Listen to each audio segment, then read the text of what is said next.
Assalamualaikum warahmatullahi wabarakatuh. Sahabat Bawaslu Jakarta Barat yang sedang beraktivitas dimanapun Anda berada, perkenalkan saya Kiryanoko, Koordinator Penanganan Pelanggaran dan Datin Bawaslu Jakarta Barat. Saya ingin mengucapkan selamat Ramadan, selamat menjalankan ibadah puasa. Marhaban ya Ramadan 1447 Hijriah. Semoga Allah menerima seluruh ibadah dan melimpahkan keberkahan bagi kita semua. Sahabat Bawaslu, Ramadan adalah bulan pembakaran dosa, sekaligus bulan melatih ketegasan diri kita untuk tetap konsisten menjalankan ibadah. Menjalankan ibadah selain menahan lapar adalah menahan hawa nafsu, menahan untuk tidak melakukan hal-hal yang bersifat melakukan pelanggaran. Bulan suci Ramadan adalah momentum yang penuh berkah untuk memperkuat nilai kejujuran, integritas, kesabaran, dan pengendalian diri. Nilai-nilai tersebut selaras dengan semangat pengawasan yang senantiasa dijunjung tinggi oleh Bawaslu, termasuk di lingkungan Bawaslu Jakarta Barat. Dalam menjalankan tugas pengawasan, kami menyadari bahwa upaya penanganan pelanggaran seperti praktek politik uang, penyalahgunaan kewenangan, dan bentuk pelanggaran lainnya tidak hanya bertumpu pada regulasi, juga kesadaran, moral, dan komitmen bersama seluruh elemen masyarakat. Spirit Ramadan mengajarkan bahwa setiap tindakan memiliki konsekuensi dan pertanggungjawaban. Oleh karena itu, Bawaslu Jakarta Barat terus mengedepankan langkah-langkah pencegahan melalui edukasi kepada masyarakat, penguatan partisipasi publik, serta pengawasan partisipasi guna membangun budaya demokrasi yang bersih serta berintegritas.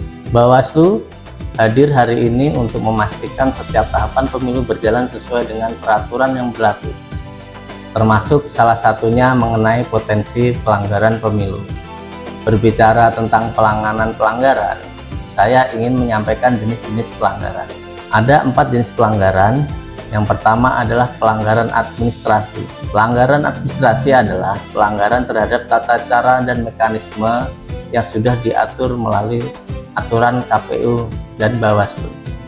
Contoh pelanggarannya adalah pelanggaran prosedur pencalonan yang biasanya sanksinya menerapkan perbaikan prosedur atau sampai diskualifikasi si calon, seperti pencalonan kepala daerah, pencalonan anggota dewan, serta pencalonan independen, dan juga pendaftaran partai politik.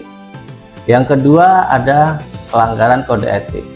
Pelanggaran kode etik adalah pelanggaran yang dilakukan oleh penyelenggara pemilu terkait dengan etika dan integritas. Dalam hal ini, kita sebagai penyelenggara pemilu tidak punya imun terhadap undang-undang. Semua kesalahan dan pelanggaran harus ditindak. Contoh kasusnya adalah penyelenggara pemilu dari tingkatan kelurahan sampai kecamatan, kota, dan RI bermain mata dengan peserta pemilu.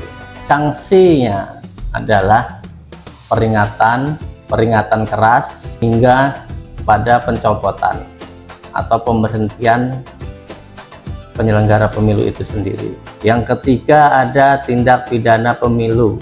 Tindak pidana pemilu ini adalah pelanggaran yang mengandung unsur pidana dan diproses melalui sentra gakumdu.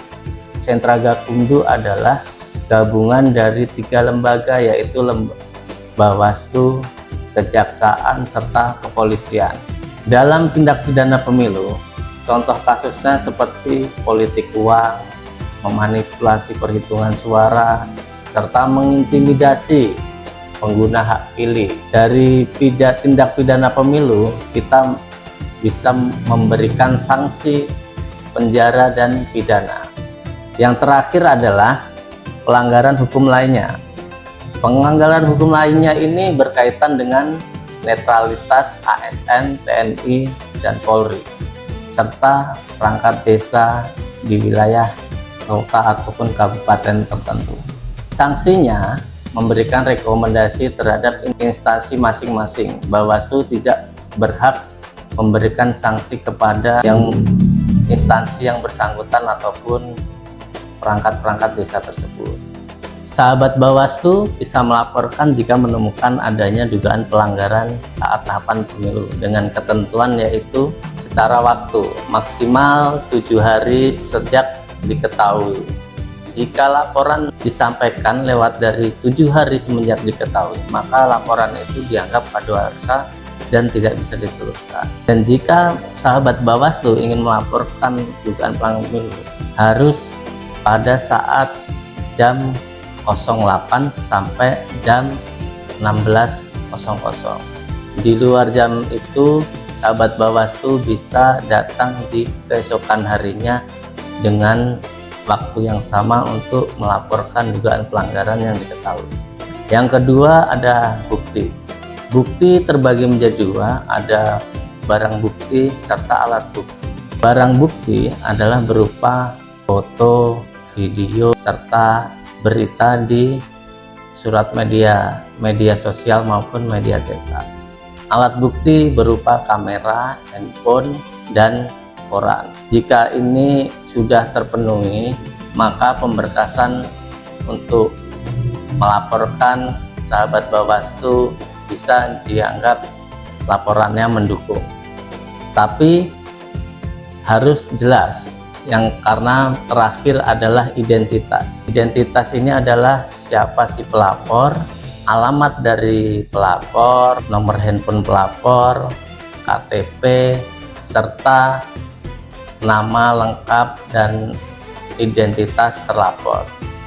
Itu satu kesatuan untuk memenuhi unsur-unsur pelanggaran yang ke depan Bawaslu tangani. Sahabat Bawaslu, kami mengajak seluruh masyarakat Jakarta Barat untuk bersama-sama menolak segala bentuk politik uang dan pelanggaran pemilu lainnya. Mari jadikan Ramadan sebagai momentum memperteguh komitmen dalam menjaga kualitas demokrasi dan melahirkan kepemimpinan yang jujur, adil, serta berpihak pada kepentingan rakyat. Semoga semangat Ramadan semakin menguatkan langkah kita dalam menyucikan pemilu yang bermartabat. Bersama rakyat, awasi pemilu. Bersama Bawaslu, tegakkan keadilan pemilu. Assalamualaikum warahmatullahi wabarakatuh.